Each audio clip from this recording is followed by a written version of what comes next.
Hey, Taylor, why did you become a carnivore? I won't be focusing on your weight. I'll be only focusing on your body composition. The reason why I'm focusing on your body composition is because you've built a lot of muscle over the years. Yeah. So, and then we know when we track weight all the time, it fluctuates on a day-to-day basis. Yeah.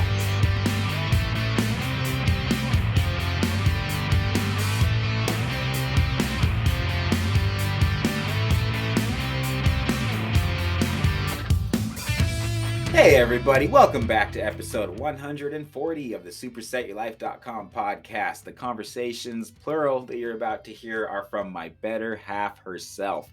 I'm going to turn it over to her first, and Stephen Thomas, host of the UK Carnivore Experience podcast, where she was recently interviewed on his channel. If you haven't heard that one yet, Stephen probed all about her inspiring weight loss journey to where she is now. From there, you'll hear her and Coach Mark Ennis from Dublin, Ireland, dissecting her current nutrition plan and macros, where they discuss what changes need to be made going into the next chapter of our lives. Coach Mark and I write all of our clients' nutritional plans together, and it really brought me to tears listening to these two talk. You'll know what I'm talking about. Between Mark Ennis and Danielle Rainwater, she's truly being coached by the absolute best, and that's what I need to know so that I can get a good night's sleep. Taylor learned a lot from Mark on this talk, not only about the truth about optimal nutrition, but more importantly, some transformational truths that she didn't even know about herself, didn't even realize them until verbalizing it in this talk. I learned even more going back and publishing their chat. I'm sure that you'll learn just as much.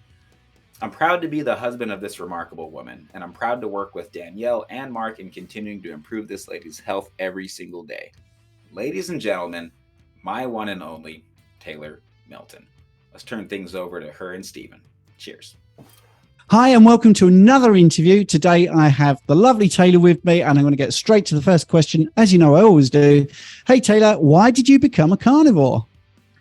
Well, I'm going to take you on a little bit of a journey when it comes to just like my whole health journey as the last, 15 years. I'm turning 30 in 2 weeks, I'll be 30. And this health journey kind of started back in the beginning of high school. I definitely got into a pretty severe eating disorder with bulimia. And I feel like a lot of teenage girls go through this where you don't feel good about yourself. And it just causes all of this binging and purging and just trying to fit in, and back then it was just like skinny is the way you wanted to be.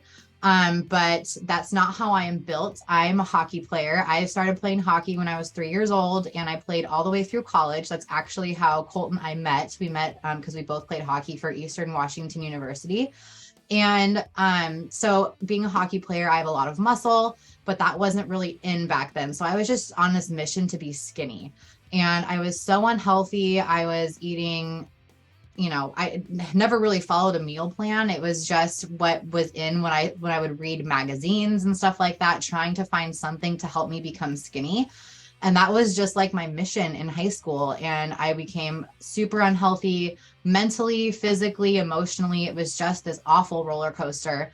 And when I went to college, I started playing college hockey. I really started finding my love for weight training.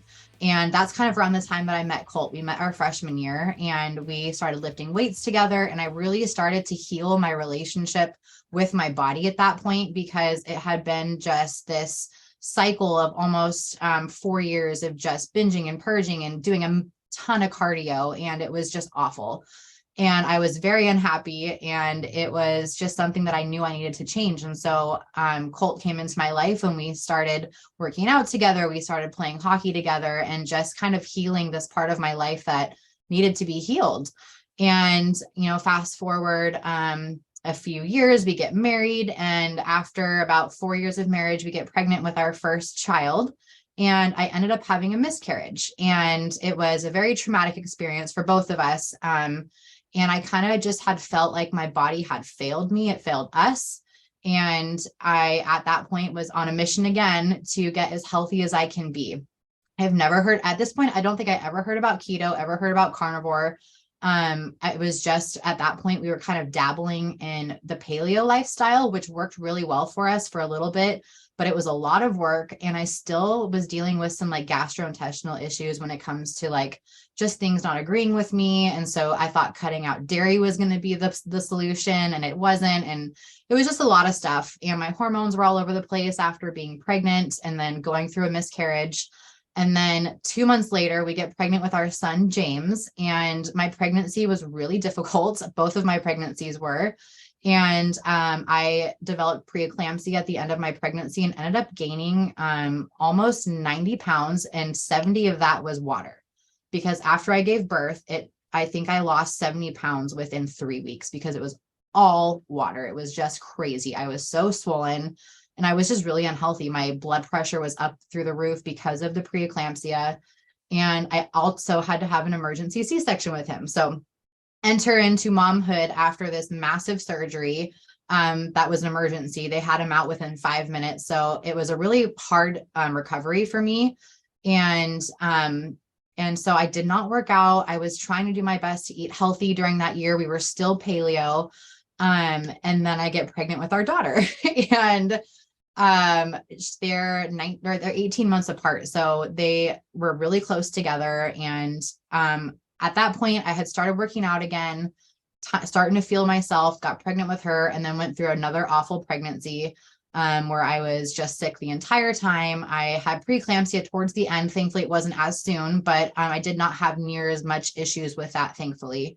And then had another C-section with her. And so this is she was born in 2019 in November. And then in 2021, January is when I was like, okay, it is time to take my health seriously. We knew we were going to be done having kids, and I was just kind of ready to focus on myself. And that right before, it was that summer is when Colt and I both went keto, the summer of 2020. And he had started a little bit earlier than me. I've watched him go through, at this point, 8 bodybuilding shows. And the last round of them, he started doing kind of like a keto diet, and it wasn't really following anything. But that's when we started being educated on the keto diet, on a high fat diet, low carb diet. And so we went keto, and I really enjoyed it. I, for the first time, wasn't feeling a ton of inflammation.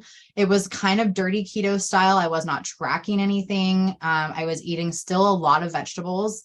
So I was still having some digestive issues, but not like I was. So I was feeling some relief in that. But I also, within 2020 to 2021, I had lost 60 pounds. And so I was feeling really good mentally, physically, and just excited about my health journey. And that's when we both decided to try out carnivore. And I was a little hesitant at first, more so because when we do something, we go all in. Like, everybody in the house eats that way, because if we don't, someone's going to fall off the wagon and we're going to have those temptations. So it's better for us to remove those from our lifestyle. And so I was more so hesitant because of our kids, because I was not sure how that was going to affect them. I was cool with doing this experiment on myself and with Colt. But it's been the best thing we ever did for our family. Our son has autism, and having a high fat, good protein amount diet was the best thing we did for him, because it kind of helped we took all the sugar out. They eat very minimal carbs. If they do, I make like a homemade sourdough every once in a while, or they have sweet potatoes, and that's it. They do a lot of cheese. They love yogurt. They eat a really good diet, lots of protein, lots of, meat base. And it was a really good thing for them too. So the transition into that was difficult, but it took a few months for us to get it down, but it's been the best thing we ever did for all of us. I've never felt better. My skin looks the best it's ever looked. And I've always struggled with just some random acne from here, all of my life.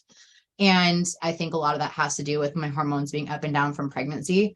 So, but my skin has never looked clearer than it has in the last year, which has been an unexpected positive. No digestive issues. I know exactly what I need to eat, and I know exactly what sets off my digestive issues now. Same thing with Colt, and we're both just really in tune with our bodies. And so we don't have any inflammation. Our joints kind of hurt because we lift weights. We're both bodybuilders. So, but yeah, the long story, not made short, but just kind of my history with my health journey. And here we are today. I'm going to be doing my first bodybuilding competition next spring. It was going to be this fall, but we had some things come up to where we have to do an unexpected move, and it just wasn't something I was wanting to push right now. So we're going to take our time. But yeah, that's where we're at. Wow, what a fantastic and amazing story, and obviously tinged with a lot of sadness and some bad things you had to go through. So thanks for sharing that. I'm a little bit nonplussed, actually. I think it's the first time I've done one of these, and I've been a little bit lost for words. So I know it's good. It's good. So thanks for sharing that. That was real open. So that's great. With carnivore, so I'll try and go through sort of chronologically the things you just covered there, and just try to tick them off, or at least sort of briefly cover them. So you had binge eating and purging as part of your history. Has that completely been eradicated since you went carnivore?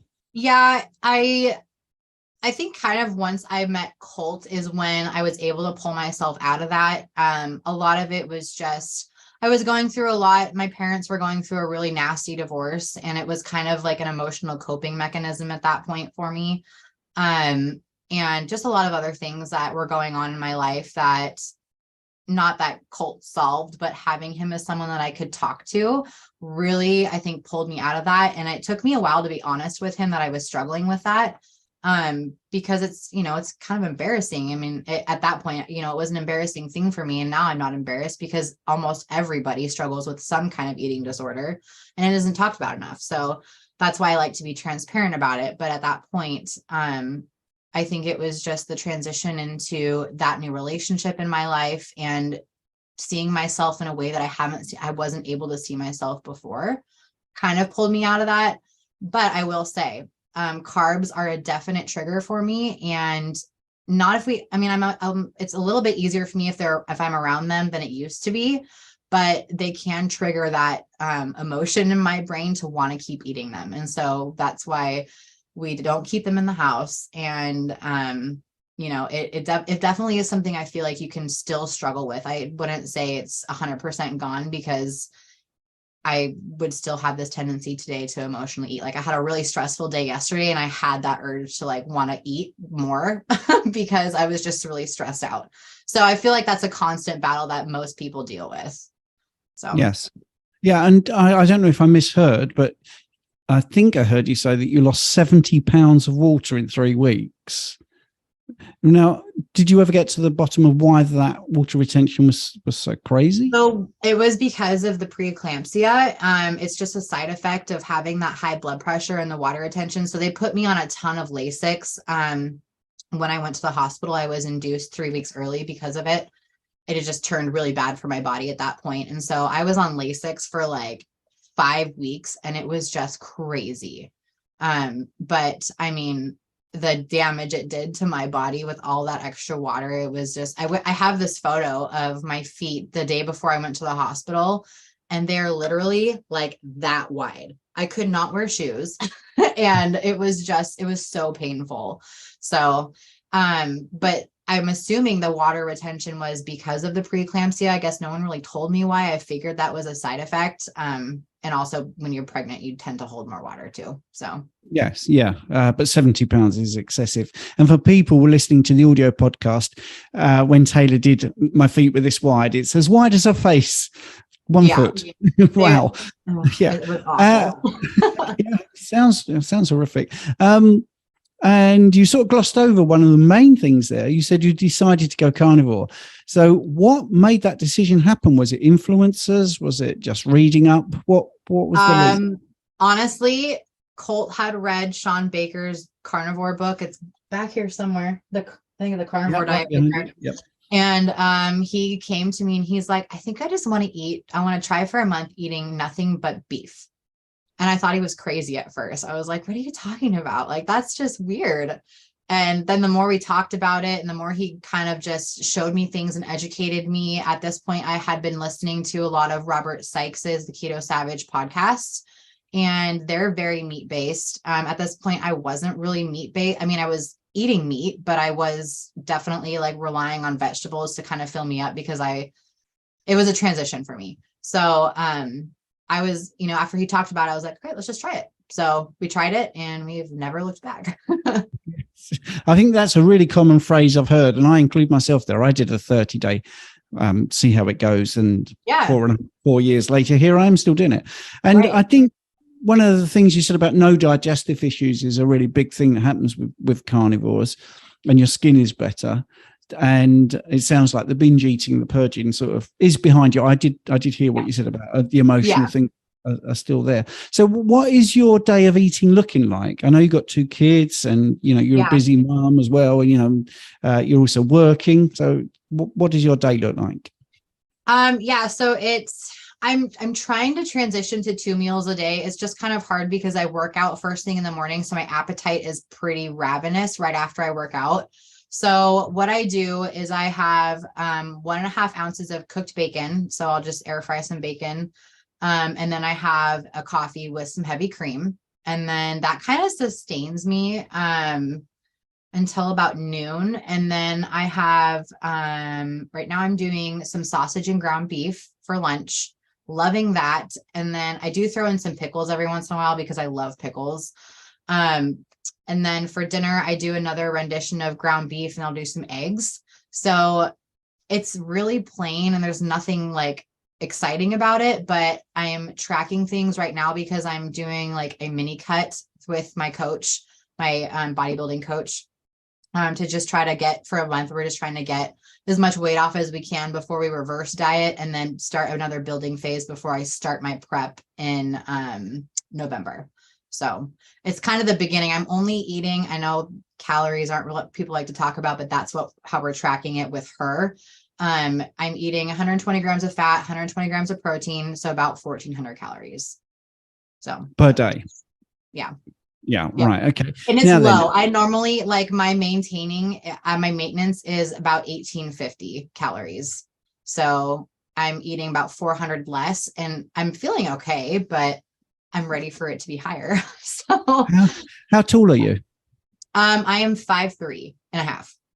Okay. Sure. And are you doing body composition measurements, muscle mass, or just going by what you look like in the mirror?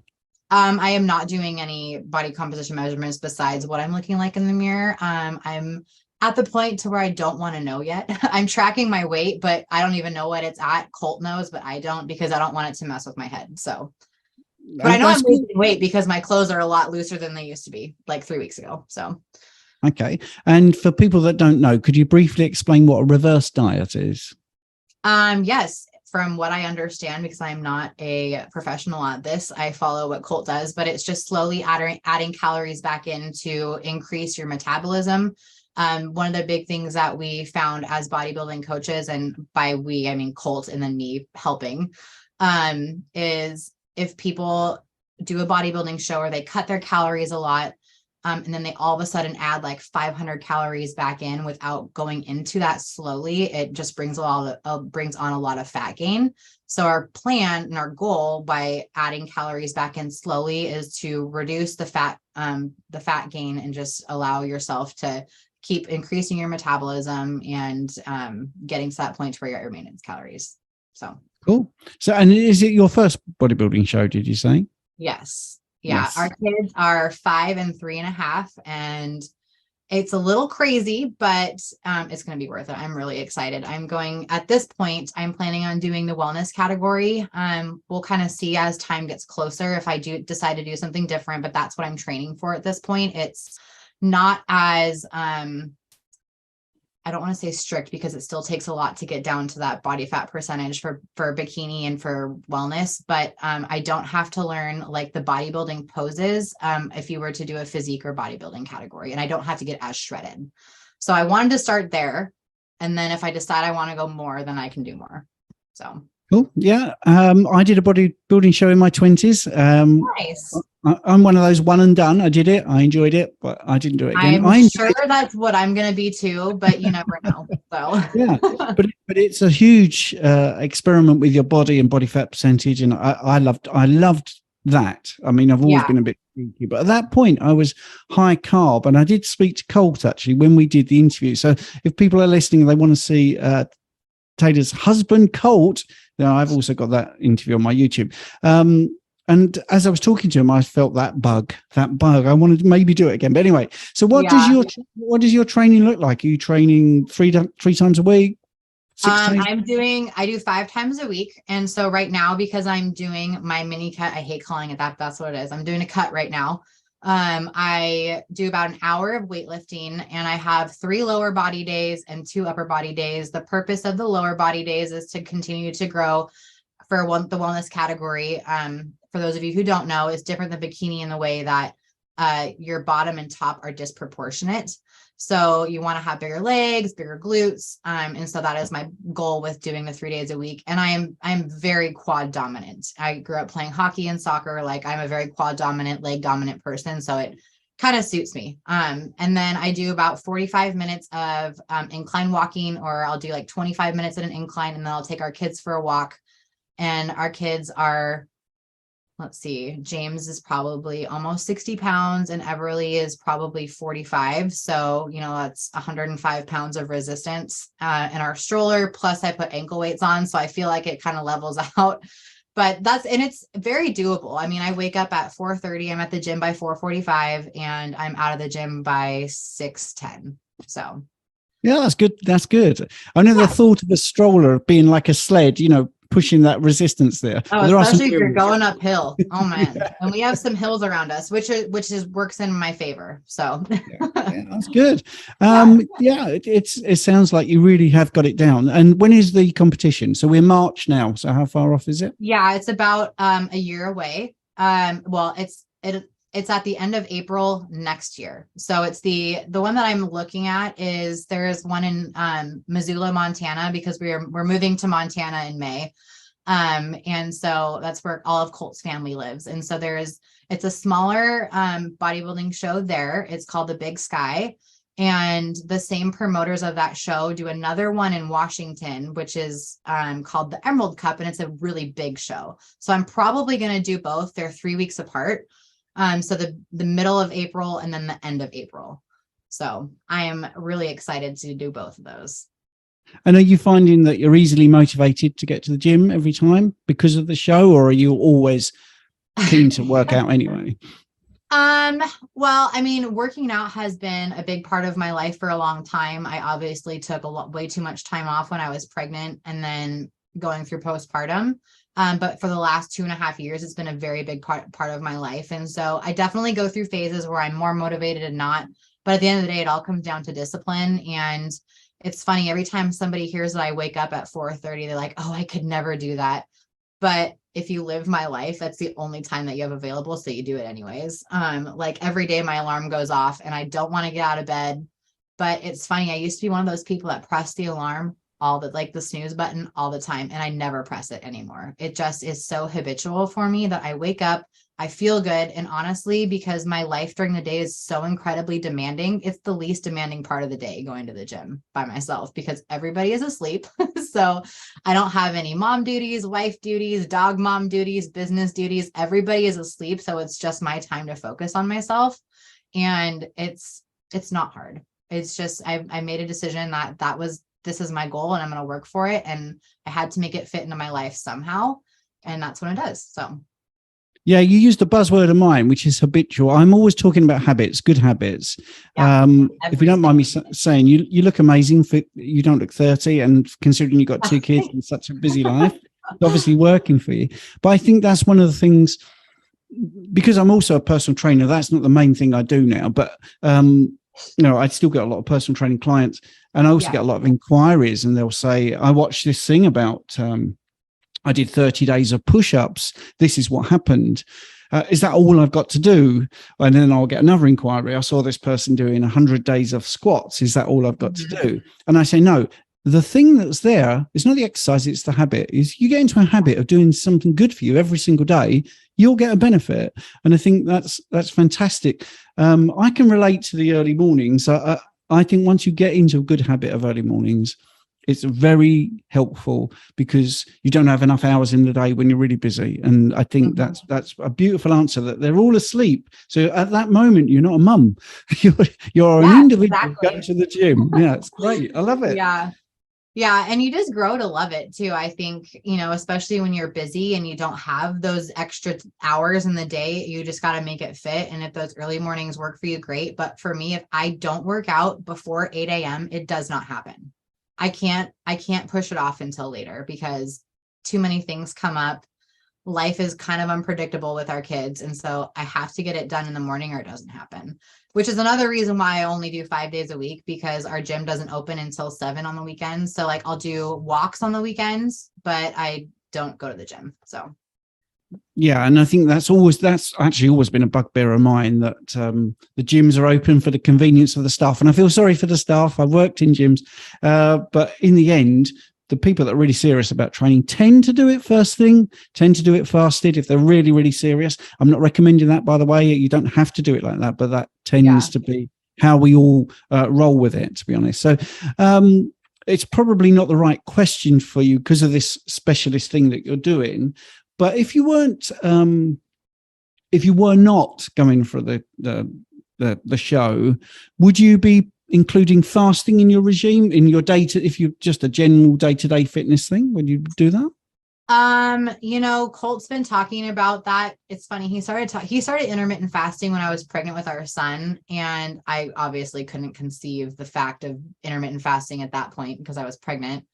And then I breastfed him for 18 months, got pregnant with our daughter, breastfed our daughter. So intermittent fasting is not something you want to do while you're breastfeeding because you need those constant calories. And so once I weaned her, I was dabbling with it a little bit, and I would do like, what was my window? I think I did like 11 a.m. to 6, I think. So, I mean, it worked, but it's not something I'm not willing to try it. I'm trying to get to 2 meals a day, so I don't have an eating window until like noon, but it's hard because I work out in the morning and that just increases my appetite. And so I don't know. I mean, maybe when I'm not prepping for a show, I'll do it because I see how easy it is to just wake up and not have to worry about cooking your food and all that stuff. But I'm not opposed to it. So it's neither here or there. Do you feel that you're prioritizing protein at the moment over fats, or how are you looking at your macros at the moment? They're 1-to-1 right now, 1-to-1 ratio. I am excited to add more protein, and I'm at the point to where I'm following Robert Sykes's bodybuilding like prep phases. And so the first phase is getting fat adapted. The second phase is increasing your protein threshold. And so I am in incredibly deep ketosis. I can just feel it. Like I know when I am and when I'm not.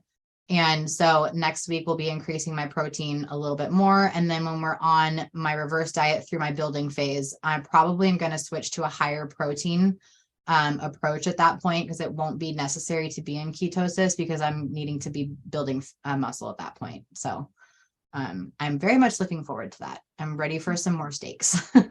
Yeah. And is that normal just for the people? I mean, I know this answer, but I'm asking as if I didn't know. Is it normal for people to take over a year to prep for a show? I think it depends on the person. I know the lower body fat percentage you are at the beginning, the less amount of time you have to prep.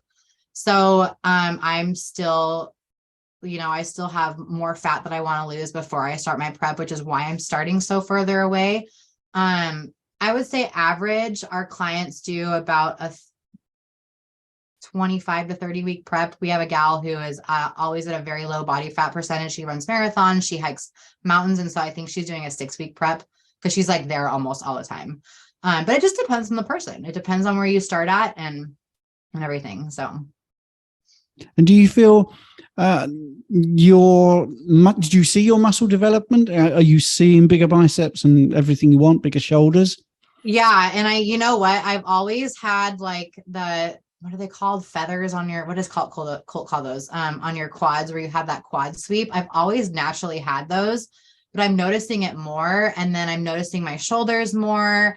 And I'm just noticing like I'm getting a leaner waist because I'm losing body fat, but I'm just noticing like my lats are growing in a good way. And I'm noticing a lot, which is exciting because the last year has been a lot of like trying to lose fat, but just kind of working out to maintain at this point. So I'm excited to be in a fat loss phase, but I did a lot of building muscle for 6 months throughout the winter. And I saw a lot from that, but I didn't see a lot until I started kind of chiseling away at the fat. So yeah, but I'm working hard, and I'm really starting to, I've never been an upper body fan. Just working my upper body has never been a strength of mine. So I've never enjoyed it, but now that I'm seeing things develop, I'm really liking it. So yeah. I mean, there's method in my madness, because I'm trying to point out to people that you can lose fat and gain muscle, because that Absolutely. is yeah, absolutely. And I see it time and time again. I've done it 3 or 4 times, experiments online. You can absolutely gain muscle and you can lose fat at the same time. That's really good. So you said your children are probably all in on carnivore. Is when you said the whole family's got to do it? Are they enjoying carnivore? I mean, they really don't know anything different. They definitely, like, we don't restrict things from them. We just don't keep certain things in our house. So, you know, besides my mom and my stepdad, everybody else in our family is on the regular standard American diet. And so, like, when we go to a relative's house and they want to feed them this and that, like, we don't say no. Like, we definitely limit how much sugar, because it really affects our son and how he behaves. And I think it affects any child anyways, and any person, but for him specifically, there's certain things that are not good for him to consume too much of, and sugar is one of them. But they know what sugar is. They know what, like, cake pops at Starbucks are. You know, they have some aunties that love to feed them. So, but they, you know, for breakfast every morning, I'll go through their meals if you want me to. They're very simple, but they eat basically the same thing that I do. But for breakfast every morning, I will do, we call them egg waffles, but I basically just scramble an egg and put in a handful of cheddar cheese, and I put them in our waffle maker. So they're, like, I guess kind of chaffles, but they're more eggy. And then I'll make some bacon. And then if that's not enough, because sometimes they have a ravenous appetite, sometimes they don't, they each get like 3 pieces of bacon, and then 1.5 eggs, because the 3 eggs makes 4 waffles. So they each get 2. And then they'll have like a yogurt. We do like the Okios Zero, no sugar added yogurts for them, or we'll do just some other higher fat yogurts. So that's just what we have at our disposal right now. And then we just do lots of like cheese stick snacks. We do like beef sticks. For lunch, they do, let's see.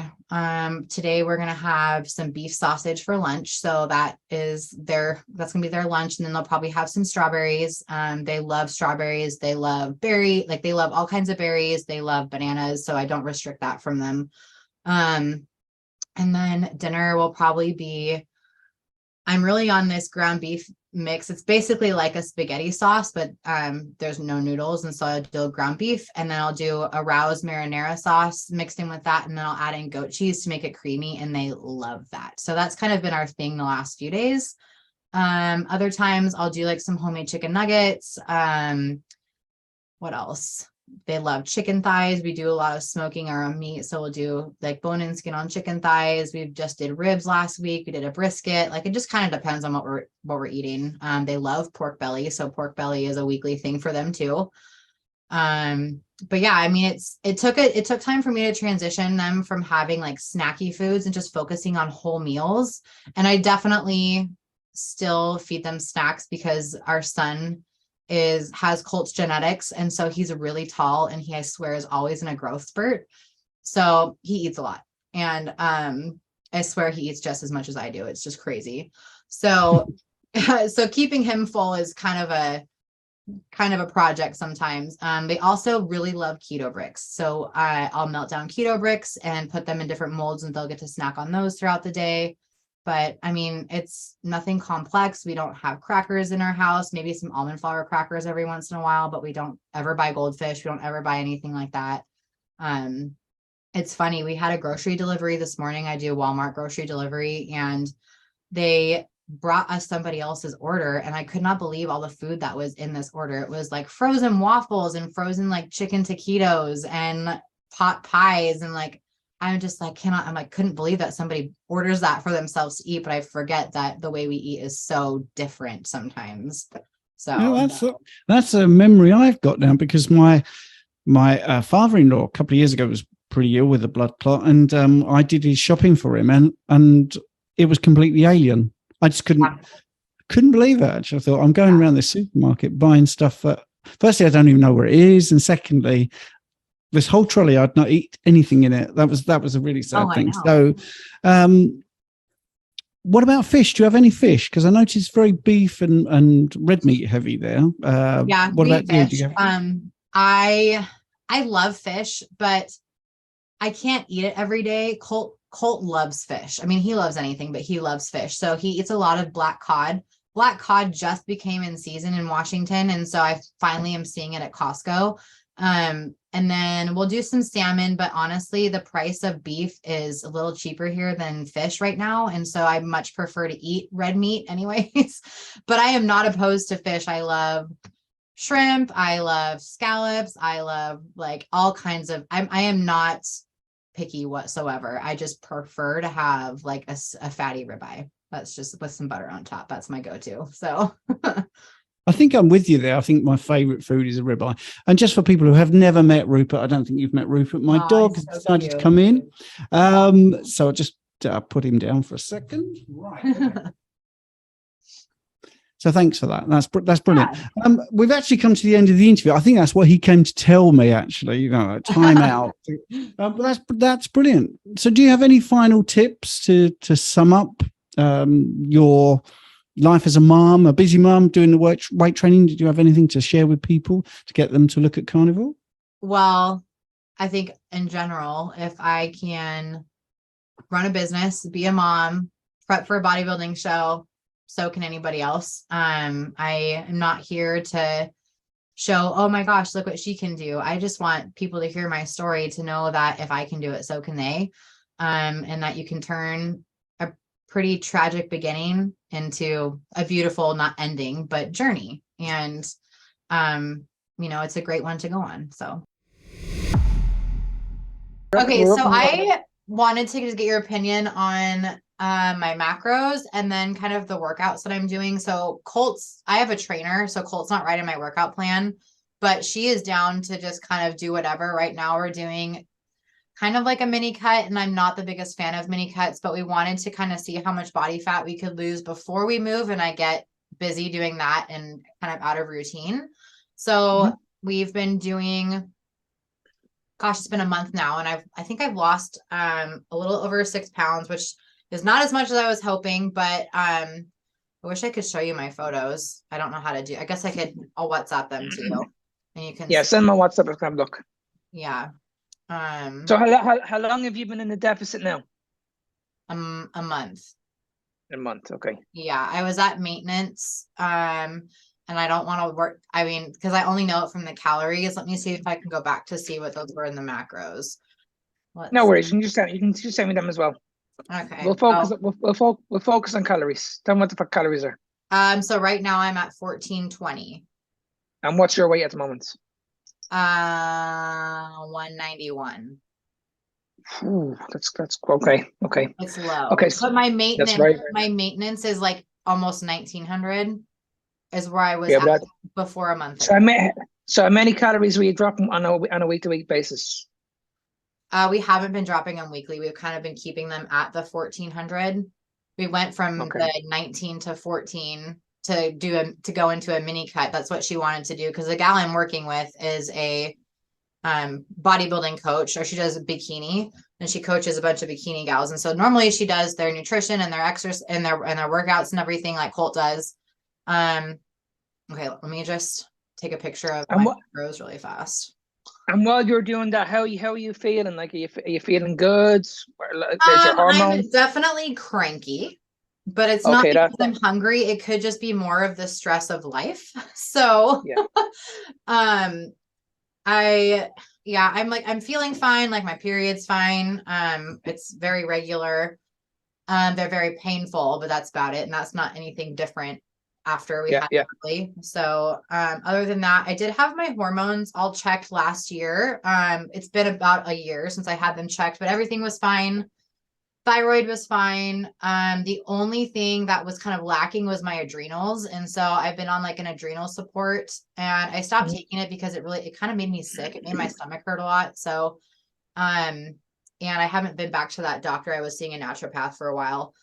And I mean, I've been fine. The only really thing that I ever experience is like hair loss. And it's been really consistent since about a year and a half ago.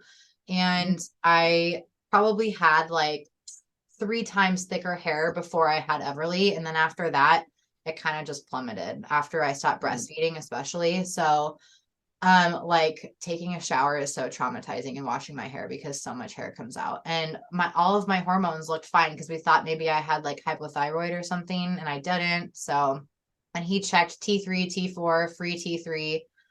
And like he did a big blood panel, and everything looked fine except for the adrenal was a little lagging. So, which is what's the gut issues like? What are the gut issues like? The gut. Oh, I don't have any gut issues. No gut issues at all. Mm-mm. No inflammation, no headaches, nothing at all. Oh, no, I get headaches. But those, I don't know. I've kind of always had headaches ever since I was in high school. I've really struggled with migraines. They were really bad when I was pregnant with Everly, and then while I was breastfeeding, they were fine. I didn't have any then. I probably get one good headache a month, but that's it though. And it's not horrible. I used to be on, what was it called? It's an injection for migraines, and it's awful. It made my heart race, and it made me feel like I was having a heart attack. I can't remember. Imitrex, that's what it's called. Anyways, it was awful. So I stopped taking that, and the only thing I ever take if I have a headache or a migraine is Excedrin. But I only take it if I need to. I try to kind of stick it out either with ice packs or with like peppermint oil or something. But other than that, like, I mean, I don't have any issues with my gut except if I eat certain things. So obviously carbs are a trigger. What else? Greens are a really big trigger for my gut. So I really stay away from, I mean, I've been pretty meat based for a while now. So good stuff. Yeah. Okay, and quick question. Why are we in such a deficit at the moment? Like, what's going on in the next couple of months? Are you competing in the next couple of months? What's going on? No. So she wanted to see how much fat we could lose in like the next 6 weeks. Well, I guess it was 2.5 months before we move, because we're moving next month, before I get really busy and I won't be able to work out as frequently for at least a few weeks. And so we just kind of wanted to see how much fat we could drop. And basically the goal is to get me to a lower body fat percentage. So when I start my prep for next year, I'm in a good place and I'm not having to do this drastic, cut for 9 months. So. Okay. Do you want my honest opinion on this? Yes. Okay. I think your calories are way down too low. I think you should be dropping your calories on a week-to-week basis very, very slowly, because first of all, you're not competing. So you shouldn't be affecting your hormones or your health at all. Yeah. I think for someone like you that is well under 500 calories in a deficit, I think it's way, way too much. I mean, I think you should be decreasing your calories probably 50 calories per week, which is pretty much a less biteful of a food. Okay. Because I really thought that I was going to see more of like a body fat or like weight decrease than I'm surprised that it's only 6 pounds when I cut that many calories. So yeah, no, the reason for that is because when you go down too low in calories, what happens is your body fights back. Your body's going to tell you, okay, listen, I'm not doing this, so I'm going to hold on to as much fat as possible. Right. That's what your body does. So when you go into starvation, mode, your body's going to switch on straight away and say, listen, I'm not used to this. I'm not used to this at all. It's like when Colt went down, he dropped, he was really, really shredded. Yeah. The worst thing he can do is reverse diet out of that very, very quickly. Because if he reverse diets out of that really, really quickly, that's where he'll get a reaction to foods. He'll end up getting that's where he'll end up getting body dysmorphia. He'll get a bad relationship, and that's what's happening to you at the moment. Because your calories are too low, what's happening is you're dropping your calories too low. Your cortisol levels are increasing, and what's happening is the weight loss is actually slowing down. Yeah. So what's going to happen is it's going to make you even moodier. It's going to make you even crankier, and eventually it's going to mess with your hormones going forward. Yeah, that was my concern too. And I'm only at 120 grams protein, 120 grams of fat, and I've definitely noticed a decrease in my strength at the gym and like my energy. for overall. So I would like to be a lot more increased so I can keep, putting on muscle and stuff would be nice. So I would be starting personally on a 1-to-1 ratio. So let's say you were doing 50% protein, 50% fat. That's where I would start off, but that'd be a good baseline. And then what I would do then is I'd monitor the pictures on a week-to-week basis. I'd say, right, okay, is she dropping body fat? I wouldn't be focusing on the scales. I wouldn't be focusing on your weight. I'd be only focusing on your body composition. So I'd be looking at you and say, okay, did you send me those pictures? I did, yeah. I'm gonna have a quick look at them. Give me 1 second. Yeah. So the green is today's, the green sports bra. Okay, give me 1 second. Okay. And just to step back, is it? I should be in front as well. Hang on a second. Okay. Yes, there is a little. You've lost a little bit of water there. That's good. But this is 4 weeks progress. Yeah. But what we don't want to do, we don't mind bringing the body fat down, but we definitely don't want to lose muscle mass. Yeah. So that's the one thing we want to hold on to. So if anything, and as I said, the main concern I have, Taylor, is you have nothing coming up. If you had a competition in the next 6-10 weeks, I'd be saying, okay, I'm all in for it. But because your competition is not until next year, we've got plenty of time to do this. Plenty of time. Yeah. I wouldn't start your what date is your competition? We don't have anything set in stone. We're looking at about a year from now. Okay, so you're looking around April time. So I'd be saying, okay, what can we do in 1 year's time? So I'd be saying, okay, if we can lose, let's say we can lose maybe 0.5 or to 1 inch off your waist per, let's say, every 3 weeks. I'd say we can get you really, really lean in, I would say between 26 and 28 weeks, slowly. Yeah, which sounds and good. that means there's nothing affected. You're going to feel good. You're going to feel full, because at the moment you're not in an off season, but the food should be nice and relaxed. You shouldn't be putting any pressure on yourself. It should be nice and relaxed. Yeah. Because you've got a lot going on in your life. You've got kids. Yeah. You've got the stress going on with the business. So you don't need any more stress going on in your life by going into a calorie deficit. That's just my opinion. I think 500 calories deficit is way too low. That to me is extremely low food. And if you weigh 190, just want to make this clear. You're 190, is that what you said? Yeah, I think it was 191 this morning. Okay, so I'd be saying you should be on a minimum of 1 gram per pound of body weight when it comes to protein. Minimum. Yeah. Well, that's what I want to be on, because I'm dying for more protein. Yeah.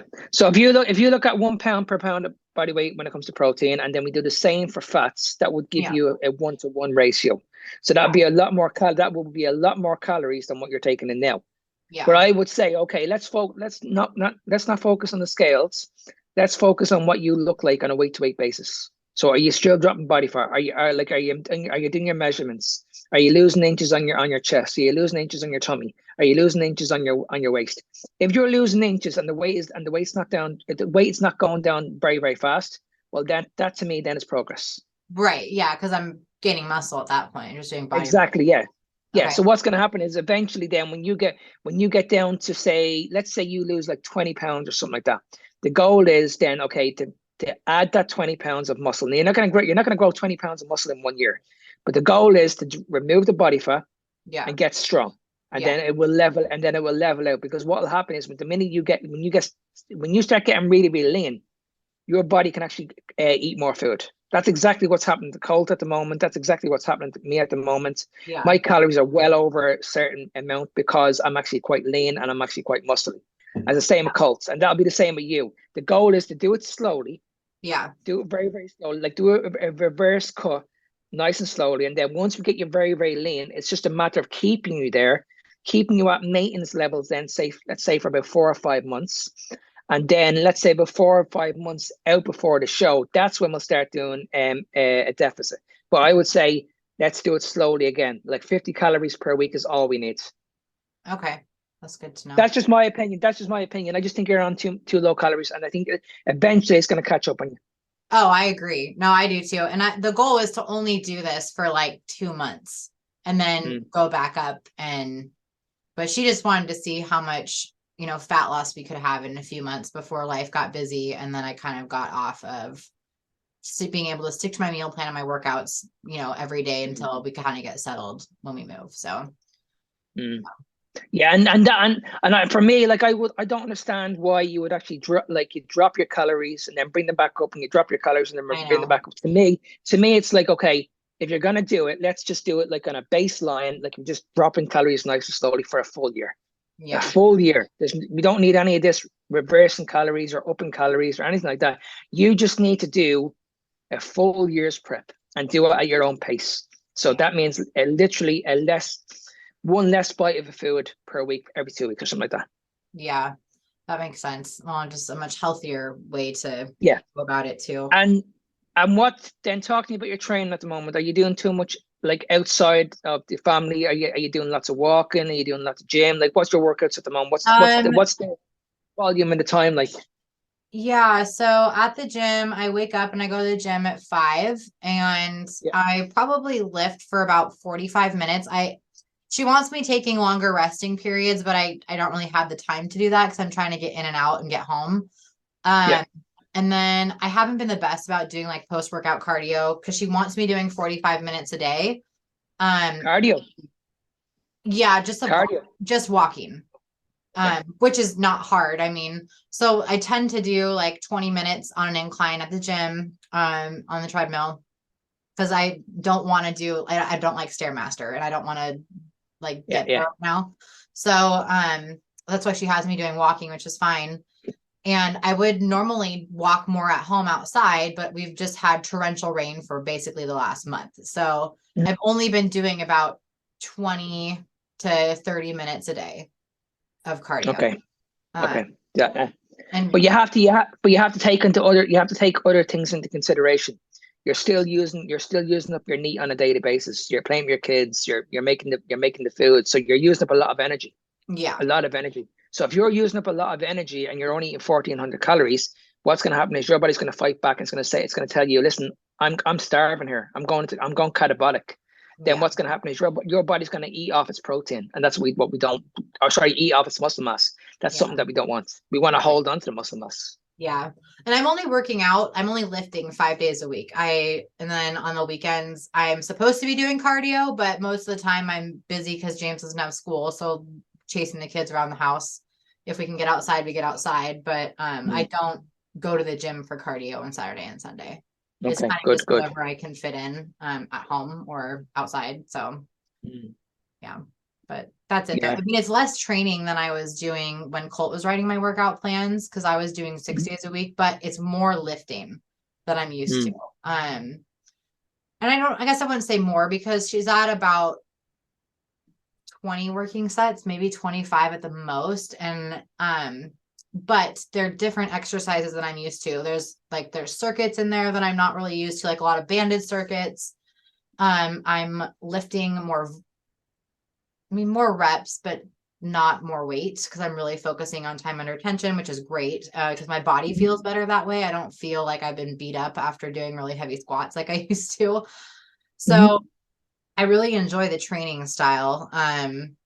And I'm doing 3 days a week lower body, 2 days a week upper body, which I really enjoy, because that's kind of where my strength is. And I'm trying to build my lower half because I'm going to be doing wellness. And so I have to have that unproportioned, bigger legs, bigger glutes than the top portion.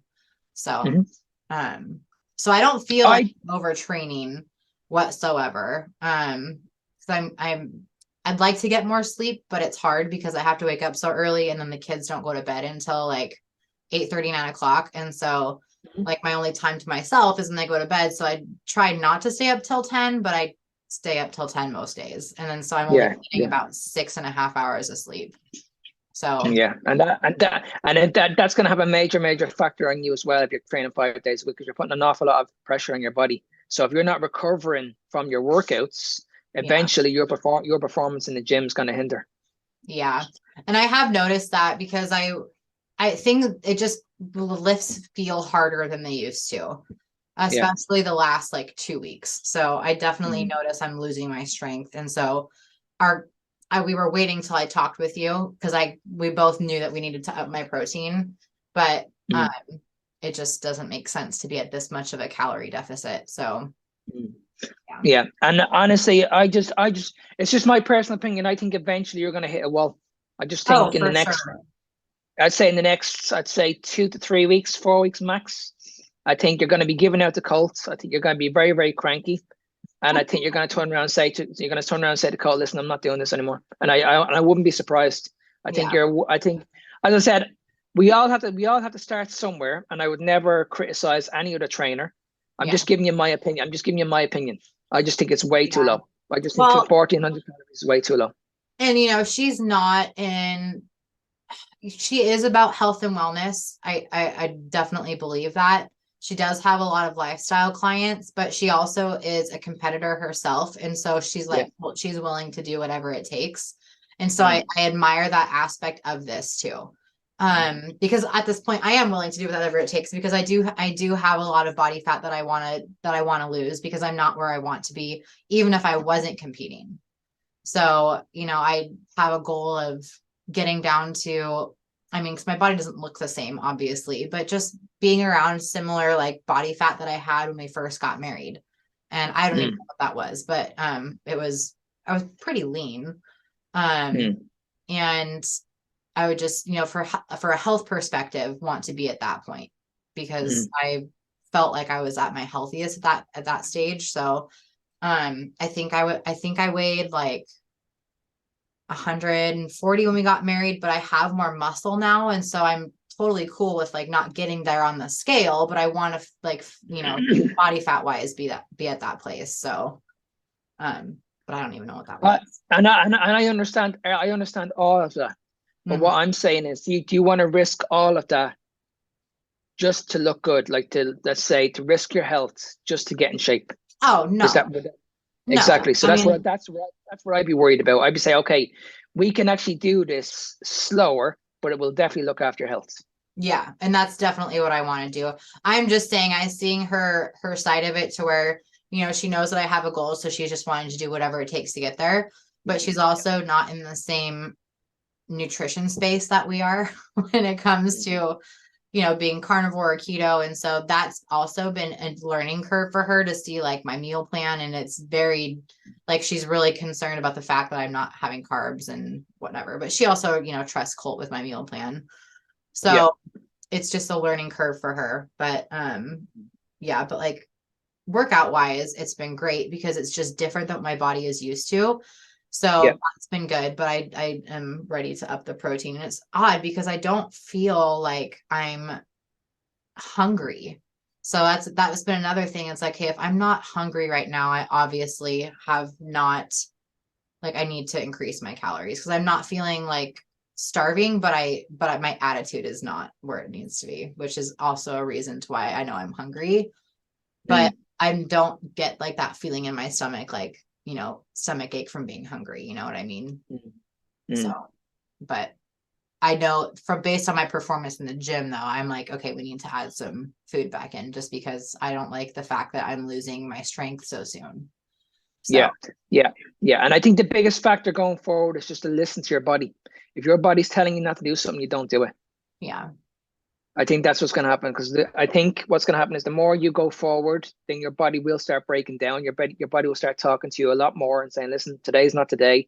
I'm not feeling it today. Then you say, listen, it's not today. Yeah. Because I'd be worried as well if you're going to the gym with that amount of food in your body or throughout the whole day, you're more prone to getting injured as well. Yeah. Yeah. And I definitely am really intuitive with my body. Like if I, like this morning, I woke, my alarm went off and I was like, I'm not going to the gym. Like I was tired because I have not been sleeping well, which is one thing that I do need to figure out. I don't have a problem falling asleep. I think it's more so like, our dog wakes me up because she doesn't want to wake Colt up to go outside in the middle or the kids or whatever. So it's circumstances that I can't control, but then my alarm goes off an hour and a half later and I'm in the middle of a sleep cycle. So, so this morning I haven't even gone to the gym yet today, and I probably won't, just because I think my body just needs a day off. And, but it's definitely talking to me though. 'Cause I'm not having the enthusiasm I had. And like when I'm there, it's definitely a fight. And I'm like, this is too soon to be feeling this way. Because if I'm going to be doing this for another year, like on a prep, and it's going to be more intense than this, like it's intense now, but it's not as intense as it would be in, 2 months out or whatever. I don't think I'd be able to do it. And I have too many responsibilities outside of just my fitness journey with the kids and moving and our business to put that ahead of anything. So yeah, it's just trying to figure that balance out. And then I'm married to somebody who does whatever it takes at whatever circumstance comes. And then he has a new injury every week. I know. Don't worry, Taylor. I'm working on it. Oh, I am too. Oh my gosh. He's just I think he's listening to me though. I do think he's listening to me. What he told me to tell you that he only did 20 working sets. And I was like, yeah, you only did 20 working sets, but how many reps were in each working set? Because I'm sure it wasn't just like 5 reps. and like when I spoke to him at first, like he used to do like tons of volume. And I had a good chat. with him and said, listen, you need to cut it down. Like, this is the reason why you're getting injured. This is the reason why you're getting tired. This is the reason why it's going to hold you back. And yeah, he's like you. He just likes to go all out. But I think me and Jonathan are getting to him a little bit. I think he's beginning to listen. At least he kind of takes rest days. I mean, he still does a lot of cardio, but he used to not take a day off from the gym, like weightlifting. Yeah. And he's come a long way in that regard. Yes, he does his stair stepper on Sundays for an hour and a half, which I don't even know how he does that. I can't even do 15 minutes without dying. But anyways, he's getting there. He just is stubborn. So you got to just keep slowly when he listens to this. But see, it's built in his DNA though. He loves doing it. It's just he's just a workhorse, which I love that about him, because if I would, I much prefer this than somebody who sits on the couch all day and plays video games. So 100%. Gotta pick your battles. Absolutely. Gotta admire his grit. So macro wise, you want me to do 190 protein, 190 fat, or do you want me to slowly make my way there? I would start increasing it slowly. I wouldn't jump back up. So you're on 120 now at the moment? Yes. So I would increase that by, let's say, 5 grams. Yeah, I would increase it, let's say, for the next 6 weeks by 10 grams. Total or each? Each. Okay, great. That's wonderful, because that means I can actually have more beef. Yeah, the other thing too is I've been so low that I've been eating a lot of like bacon and sausage, and I'm like so ready to be done with sausage. I want just like beef. And so I think I'm going to do this ground beef and butter thing with him just to get some more beef in my diet. Because I just would prefer, beef is just a much better source of protein than sausage. Even though I buy like decent sausage, it's still sausage over beef. So I mean, the reason why I want to increase your protein, Taylor, because as you said, you're getting stronger.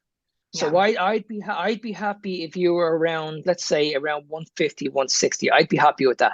And I'd say then I'd be happy, and then the rest in fats. That'd be perfect. I'd be say, okay, let's get the protein back up to at least 150, and then let's do a 1-to-1 ratio of the fats, and let's see how you feel. Let's see what you look like.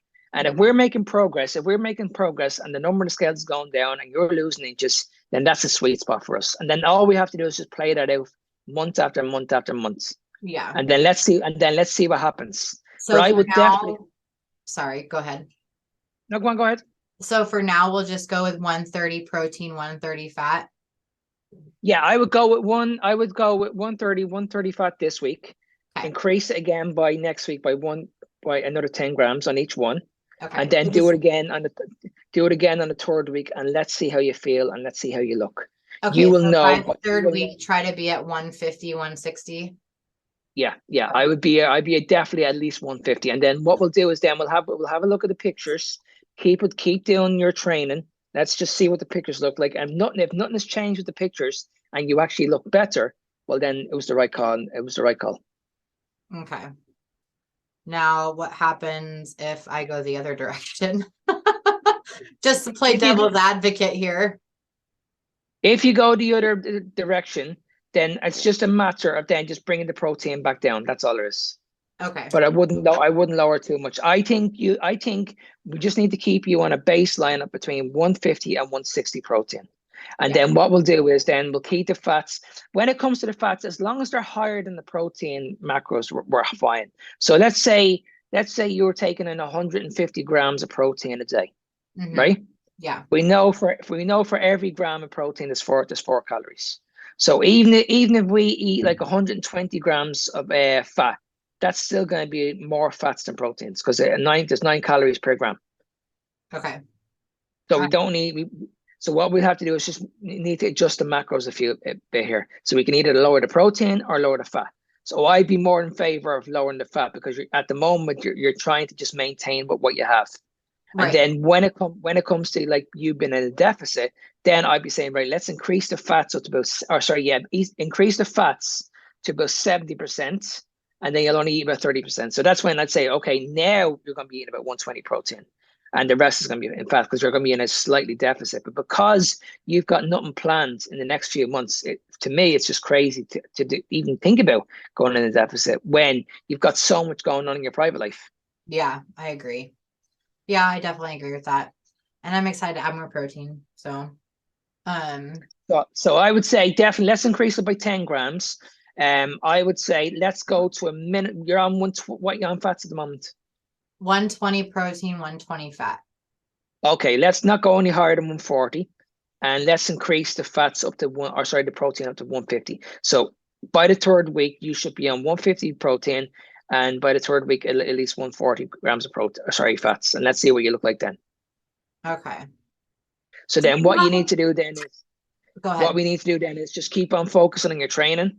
Yeah. And just keep on doing everything else. That's what we need to do. Yeah. And I'm pretty sure you'll be in a better spot health-wise. And I think you'll feel a lot better, because I'd be saying to myself, okay, how can I get Taylor more excited to go back to the gym? And to me, it's increasing your food. I think so too. Yeah, it's because I've been working out in the morning for over 3 months now. Which is it's worked better this way, because then I have more time when James is at school to get stuff done around the house or run errands and stuff, because that's when I used to work out. But I just like it better, because then I know that everybody's sleeping and I don't have to worry about getting a call from the kids club. So I'm focused more when I'm that early in the morning. So I'm not willing to let that go yet. No, you're right.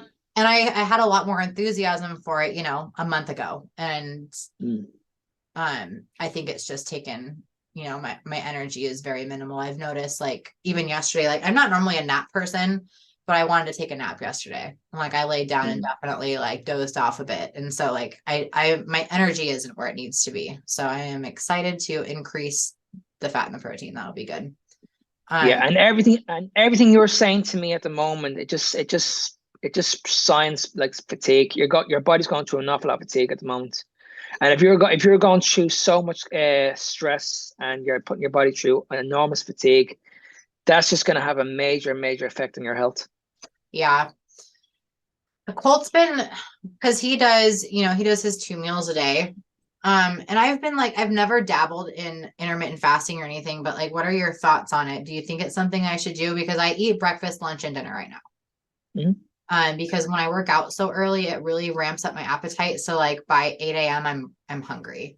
And so I can't even fathom not eating until lunchtime. So the good thing about OMAD and 2 meals a day is because it takes the thinking away from food. Yeah. So it's just those 2 meals, where if you're eating regularly, you're constantly thinking about food every, say, few hours. Yeah. You know what I mean? So there are some benefits to OMAD, and there are some benefits to 2 meals a day. I would personally just say, like, what do you want? Like, how do you feel? Like, would you be a regular eater? Would you be happy doing regular eating? No, I definitely like to not think about it. And maybe, so I actually eat dinner really early. I eat at like 4:30, and then I don't eat the rest of the day.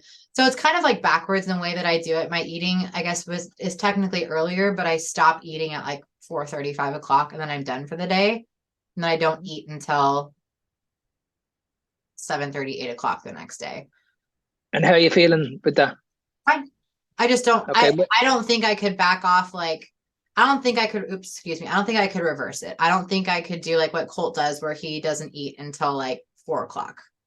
But I'm fine finishing my food earlier in the day and like going through till the next morning.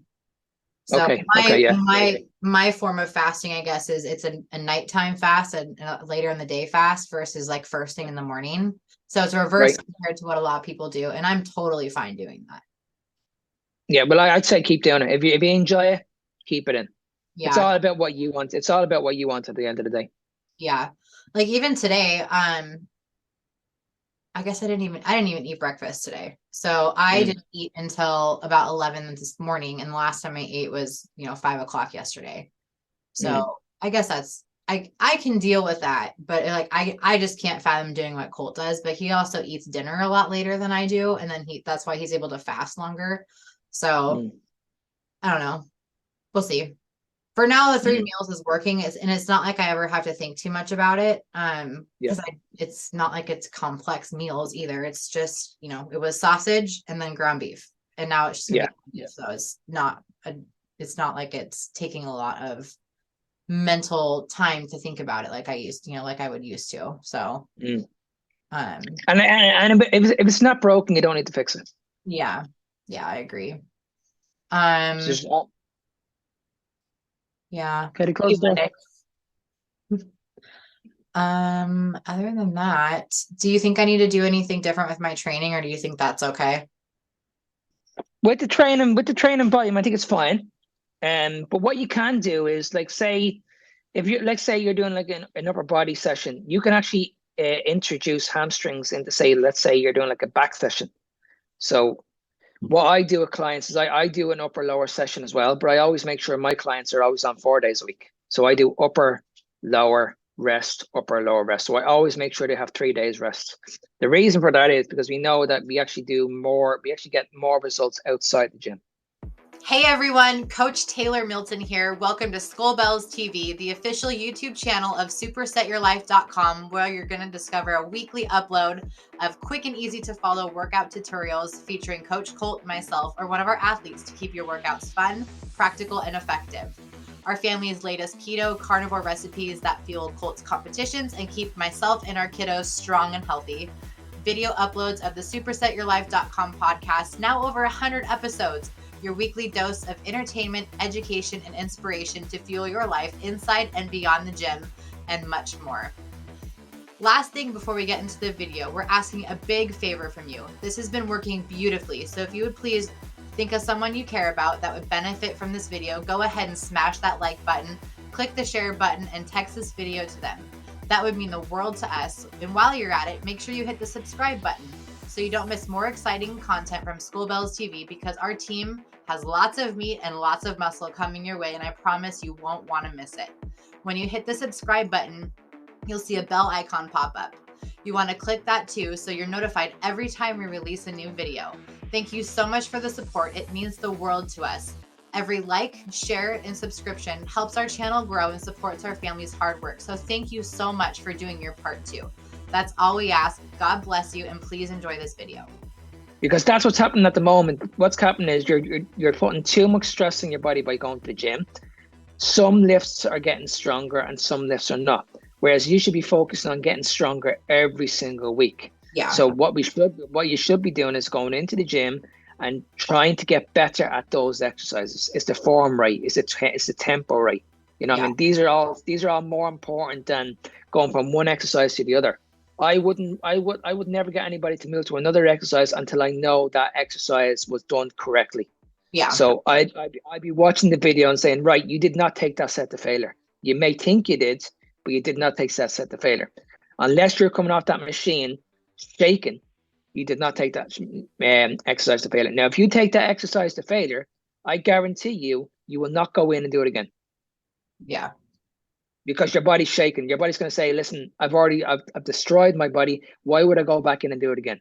Yeah. So then you're saying, okay, now it's time to go into another exercise. So if you've completely fatigued the chest muscle, let's say you do a chest press and you took it to absolute failure, and you say, right, now I could not do another rep. Even on the concentric part of the lift, I couldn't lift another rep. Then it's absolutely pointless to go back in, lighten the weight, and do it again, because you should be saying, right, that weight was perfect for me. I went to failure on it. I'm going to write down the number. I got 8 reps. Yeah. Next week you should be going for 9, and then a week after that going for 10. That's how your body progresses. Yeah. So do you not like drop sets? No. Yeah, she has me doing not many, but a few drop sets. It's mostly for the abductions and then for the hyperextensions, just for glute work. But that's the only thing I do drop sets for. And that's funny because Cole does a lot of drop sets. I'd be more of a fan of rest pause sets. So rest pause sets is pretty much you're lifting the same weight. Yeah. But when you can't lift it anymore, you'll rack the weight. You'll count for about 10 to 15 seconds. And try, let's say in your first set you get 8 reps and you cannot lift it. You cannot lift that weight anymore. You'll just put it down. You'll count to 15 in your heads.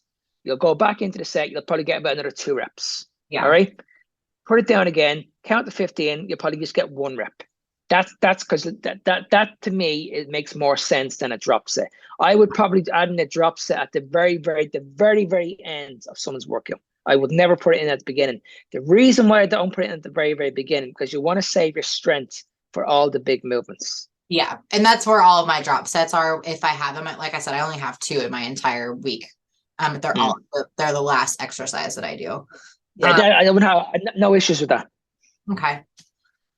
Yeah. I mean, I think I'm due for a new workout plan anyway. So I'll mention that to her and just ask if we can do 4 days a week, because I mean that would be nice. Then I could get some more sleep, which is much needed.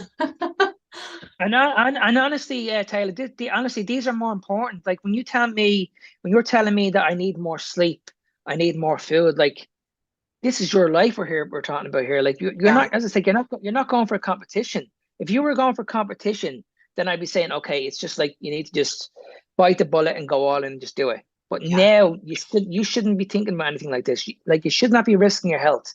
You should be focusing on your sleep. You should be focusing on your food. You should be focusing on your family, focusing on your business. Yeah. Okay. But doing things at your own pace. Let's drop the weight slowly. Let's still make sure we're making progress on a week-to-week basis. And then let's see where you are, let's say around October, November time. And that's when I'll be ready to push. That'll be say, okay, that'll give us 5 or 6 months before the show in April. Where are we then? If you're down, let's say, I don't know, 10, 15 pounds by October, that's a good baseline. That means everything we did was working. Yeah. So I'd be saying, okay, can we remove another 10 pounds in let's say up to January? Possibly, yes, we could. But I'd be saying to Colt, okay, let's start pretty much what I'm doing, at least 5 months out. So you're looking at about 24 weeks, maybe 24, 26 weeks. Which is a pretty normal average length for a... Yeah. So I'd be saying, like, let's just relax with the food now. Let's keep on making progress on a week-to-week basis. And then let's see where you were around October time. And then that's when we push the button. Okay. That's where I think that just makes a lot of sense. I think you should just focus on getting better every single day, every week. That's it. That's it. Yeah. And then because I think if you do that, if you focus on improving your life every day and not seeing this as pressurized, and just try and enjoy the process, and let's see where you are around October time, I think you'll be in a better mindset spot in a few months time. I think you'll say to yourself, you know what, I was actually thinking about this going for a competition, but now it's like, okay, now I'm really, really ready for this now. Because what will happen is you've dropped the weight, you're in a better mental state. Yeah. So then you'll be saying, now I can do a lot more stuff. Yeah. Yeah. And I think my belief that it could happen too would be a lot higher, because now I just feel like it doesn't even seem like possible right now. So, which I'm glad that I think because earlier this year, my goal was to do it this fall, and it just was not going to be a healthy approach to it. I was putting way too much stress on myself. And I was like, every day I was just like, if weight's not coming off, if I'm not seeing results, then how am I going to be ready? So, because I only had 9 months. So I think doing it this way and just taking a step back and realizing nobody is forcing me to do this. It's a goal that I've put on for myself. And if I'm not, let's just see where we're at in October and then make a plan versus let's not. Yeah, and it's like when people come to me and they always say to me, Mark, I want to lose a stone. I want to lose 14 pounds. And I'd be like, why do you want to lose 14 pounds? And they're like, I just want to lose 14 pounds. But when you look at them, they don't need to lose 14 pounds. They just need to lose body fat. Yeah. So, and it's the same with you. Like, why do you want to do a competition in a year's time? Why don't you not focus on you first? Focus on your health. Focus on getting better first. And then let's reevaluate in a few months' time, see where you are then. Because I can guarantee you, if you do this at your own pace and enjoy the process, that's the key word here. Enjoy it. Every day you're waking up, you're getting that buzz again. You're waking up and you're like, oh, I can't wait to go to the gym. I feel excited. That's what I want. I want to feel excited. Can I do that? Yeah, that's what I'm saying. But at the moment, like the mindset is not there. Yeah. So there's no point. There's no point forcing something on you if you're not mentally there, unless you're 100% in this. And I've never done a competition, but what I'm learning so far is unless you're 100% in this, it's just not going to work. So it means everything around you has to be good: family, support, your business, like everything. And then when it comes to you and competing in a bodybuilding competition, it's kind of like a selfish kind of act because it's all about you. Yeah.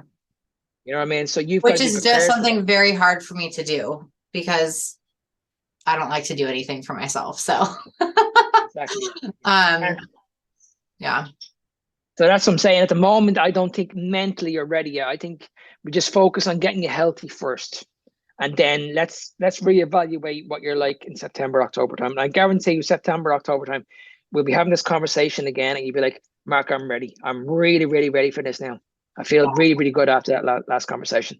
Yeah. And I just think too, we have so much going on with moving because we're moving like not just one state away, but multiple states away.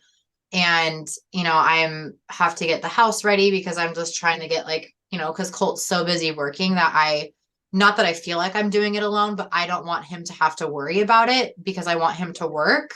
So I'm packing the house up and organizing and decluttering. And then, with the kids and all this stuff, it's just, there's so much going on right now. And we don't have a lot of help where we live. We don't have any family near us. And so the nice thing is when we move, we're going to have a lot of help. We're going to have, Colt's brothers. We're going to have all of his aunts and uncles, his parents, we'll have a lot more help. And I think I'll be in a better place with that. And we'll be in a better routine than to even think about that right now. So exactly. Yeah. So long term, it's going to basically help you going forward. Yeah, I think so too. Yeah. And I'm excited to eat some more food because good stuff. My body, I just know it needs more protein. I feel it when I'm at the gym. I'm like, man, my muscles are like, feed me more. So I feel good. And I am going to do 130 grams of protein and fat this week and then up at 10 next week and see where we go from there. So, and then what I'd say to you is, what date is it today? Today is the 12th. I would say around, I'd say sometime in May, the 2nd or 3rd of May, send me on your pictures again. Yeah, I can do that. So, and then that'll give us a good 3 weeks, and then I'll know basically whether we're going the right direction or not. So I would say stick to your training, increase your food slowly on a week-to-week basis, and then once it gets to week 3, just stay where you are. Don't move. Okay. And just keep it there. Week 3, you want me at 150 protein, 140 fat, right? I would not. No, I would say 150 protein, but let's increase the fats by about 10 or 15 grams. That's it. No more than that. So I'd say about 5 grams per week. Okay. So you only want me to do 120 fat and then 130. Yeah. So yes, with the fat, we're still going to be increasing it because it's going to be a higher dose than the protein. But let's go 5 grams on the fats and then 10 grams on the protein. I'm just making a note of this, even though Colt will listen to it and he'll know what to do. But okay, great. Well, I will keep you posted. Yeah, and the ones what I'd be looking for is how you feeling? Like is that buzz coming back? Are you getting good sleep? Are you waking up in the morning? Are you excited about your workouts again? Yeah. If that's a tick, then we're going the right direction. If your body fat is dropping down, tick, we're going the right direction. They're the 2 main things I'd be looking at first. Yeah. I won't be focusing on your weight. I'd be only focusing on your body composition. The reason why I'm focusing on your body composition is because you've built a lot of muscle over the years. Yeah. So And then we know when we track weight all the time, it fluctuates on a day-to-day basis. Yeah. Do you think I should take measurements, because I haven't been doing that? I would, yeah. I would. And the only ones you need is around the chest, the tummy, and the hip. Okay. Like, they're the only ones. When you say tummy, you mean belly button? Yep. So just below the belly button is what you need. Then Okay. we're gonna do it around the hip, and then on the chest, it's literally on the nipple line. Okay. All right, I'll do So it. if you do then now, and then on a week-to-week basis, send me on the measurements. But on week 3, send me on the photographs. Okay. All right. And I'll have a look at basically the pictures now and what we look like in 3 weeks' time. But make sure you're updating me on a week-to-week basis with your training, like what you're doing. Are you still focusing on strength? Are you still getting your walks in? How many walks you're getting on a daily basis? All that kind of stuff. So let's just add a small bit of the food, but keep everything the way it is, and speak to your trainer on a regular basis, but also speak to me on a regular basis as well. Yeah, I'll do that. I'll text her and we'll get a phone call going on. But I think for now, I think increasing the food is just going to make the biggest difference. So. Yeah, 100%. I couldn't agree with you more. No, I think after you increase the food, I think you're going to be in a good spot. I think you're going to feel very, really good. Yeah. Yeah. And the good thing is I don't have any other problems that I'm working through right now, which is good. So digestive wise and everything. So, yeah. Cool. Well, I'll let you go. I'm sure you're probably ready to go to bed. So. No, I am indeed. Right. So you happy with that now? Yes. Thank you. No problem. All no right. problem. See you soon. Later. Bye. Thanks so much, everyone, for joining us on this one. Coach Colt here, wrapping up with a couple closing thoughts. As you can tell, Taylor is much more than my wife. She's more than a coach. She's more than a mom. She's more than the CEO of supersetyourlife.com. I didn't even mean for that to rhyme, but I love the way that came out. King Solomon, whose estimated net worth in today's time would be trillions of dollars, wrote in Ecclesiastes 8:15, "So I commend enjoyment, because there is nothing better for a man under the sun than to eat, drink, and enjoy himself, for this will accompany him in his labor during the years of his days that God gives him under the sun." So Taylor works her butt off, and in all the work that she does, it's with a smile on her face and a positive, optimistic attitude, knowing that the work that she does means something. She's co-coaching every single one of our athletes with Mark and me, specifically on specific leg workouts for female clients that go over my head. They know that on glute depth and roundness day and other like glute type workouts and hamstring workouts to call her and not me, because she probably wrote that workout. And that's where I'm clueless. Quads, rear deltoids, lats. Yeah, okay, I'm your guy. But she fills in my weak areas and completes me in a much bigger picture than even that. She hand braids all of our deltoid desolator cable attachments. She is copied on all client communication. So if I'm like in a consultation, a group training, doing my own workout, I'm asleep, pass the F out. She answers the phone and goes, "Hey, what's up, Barbara? How you feeling today?" Sorry, I tried to pick a more generic name than Barbara, but that's the best that I came up with. Also, she fixed our shipping on our website. So thank you so much, babe, for that. We were about to fire Shopify once and for all, but she finally got a hold of someone to fix the internal error on their end, preventing packages from being able to ship from our website. So if you've been trying to make a purchase in the past, you should be good to go now. Any issues, feel free to email me, colt@supersetyourlife.com.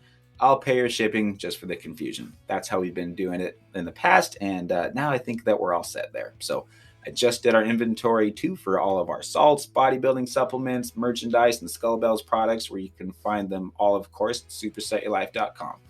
She fixed my Calendly link too, by the way, on my Instagram bio. Instagram is @ColtMilton, just like it sounds. Honestly, it's been a nightmare with so many appointments throughout each day to allow consultations to be scheduled in times that are actually available. So I can't count how many consultations we've had to reschedule immediately after receiving the booking email. So now it's set to where we should be able to access each other one-on-one without that confusion. If you're familiar with one-on-one consultation options, here they are.